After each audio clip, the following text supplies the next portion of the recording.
experiences of human beings, and he's able to put it together in such a powerful fashion. All right, that was a clip of Michael Eric Dyson on The Tonight Show with Jimmy Fallon earlier this week. The Georgetown professor is promoting his book, Jay-Z, Made in America, detailing why the hip-hop mogul is a lyrical genius.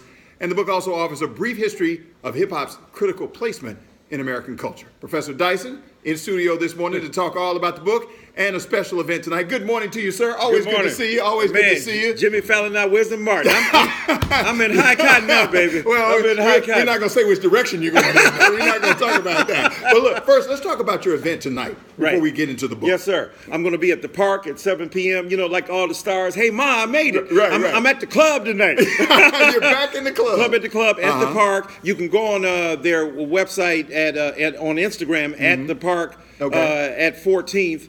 And then you can DM them and get a special invitation, or you can show up at the door at 7 p.m., but it's the park, D.C. here. You know, they have a lot of great music over there. We're going to have some great music, but we're going to engage. We're going to have a book signing. We're going to talk about Jay. We're going to talk about what's going on in hip-hop. I might spit a few bars. Okay. You know what I'm saying? You are known to drop some bars. I will drop bars like I'm an alcoholic.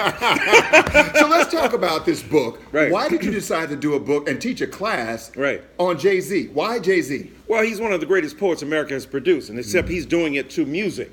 You know, we think about Robert Frost, or we think about Rita Dove, we think about Langston Hughes. Hip-hoppers at their best are great poets as well. And Jay-Z is one of the greatest to ever do it. You know, he's an incredibly powerful lyricist, wordsmith, and he does it all without writing it down. Can you imagine dropping lines like, I would write it if y'all could get it, but being intricate will get your wood critics on the internet. They're like, you should spit it. I'm like, you should buy it. That's good business.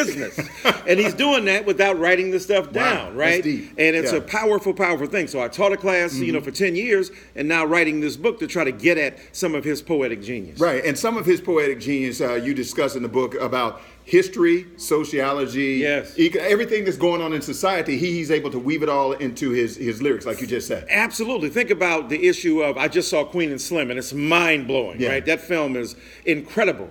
But think about Jay years ago. You know, Bin Laden been happening in Manhattan. Crack was anthrax back when police was Al-Qaeda to black men. So he's talking about the tensions between police departments and African-American communities.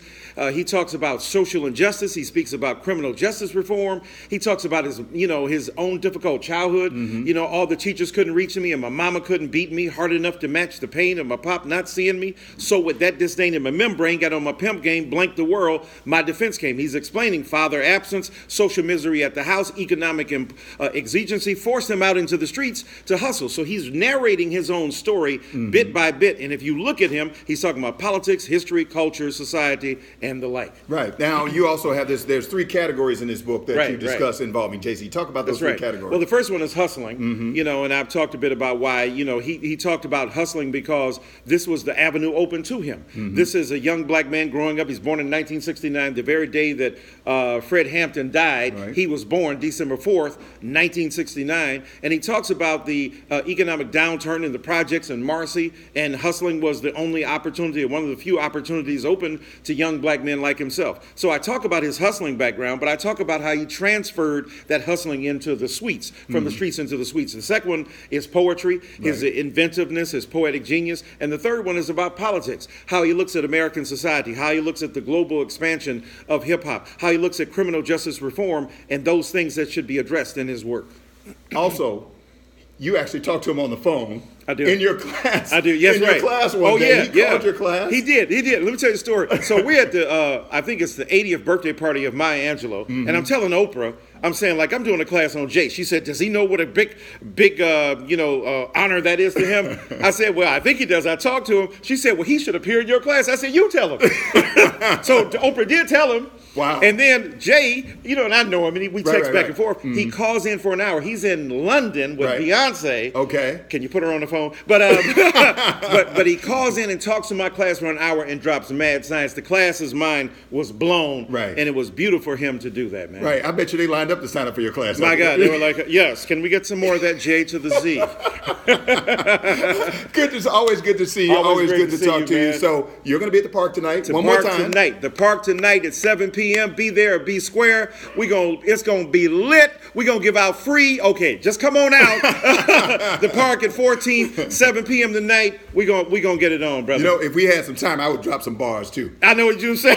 But I'm not, but we out of time. You know what? I'm glad we out of time because Jay would be threatened by your rhetorical virtuosity. You know, lyrically, I'm supposed to represent. But I'm not only a client. Well, you know, Fresh and Whole, riddle me that. The rest of y'all know where I'm lyrically we at. do this all day. What?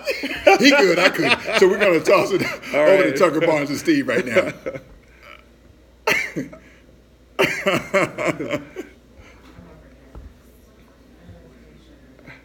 Okay, you know what? I'll tell him once you guys get into the weather here. Yeah, I'll tell him. I couldn't hear what they were saying. He was